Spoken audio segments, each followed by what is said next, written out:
Isang lalaki naman ang sinabuyan ng asido sa mukha at tinangkarang patayin sa Valenzuela. Isa sa dalawang babaeng suspect, ex-girlfriend niya.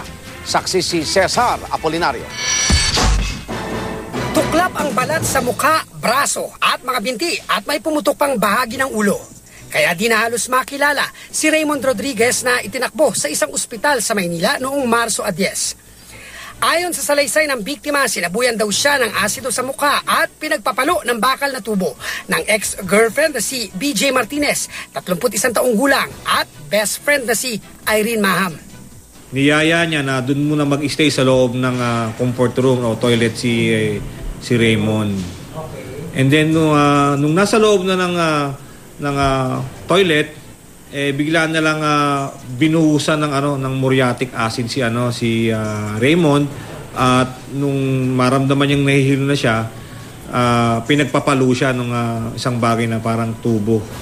Bago raw ang pagsaboy ng asido, tinawagan siya at niyayang makipagtalik ng dating nobya kahit noong 2013 pa sila hiwalay. Nang magkita, nag-inuman daw sila sa klinik na pinapasukan ng ex sa Valenzuela kasama ang best friend. Tiyempong napadaan daw malapit sa klinik ang isang pulis nang duguang lumabas ang biktima. Tumatakbo tong biktima tapos parang lasing siya tapos bigla na lang bumagsak. Naabutan niyo po yung suspect? Scene of the crime, oo. Nandyan siya. Nung una, tinatanong ko. Una, nakilala ko siya dahil January 7, nagpa-blatter siya sa amin eh.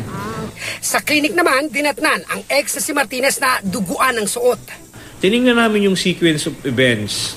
Pamula nung mag-text, pamula nung makipag-usap si BJ at si Raymond. It appears na pinaghandaan nung dalawang suspect.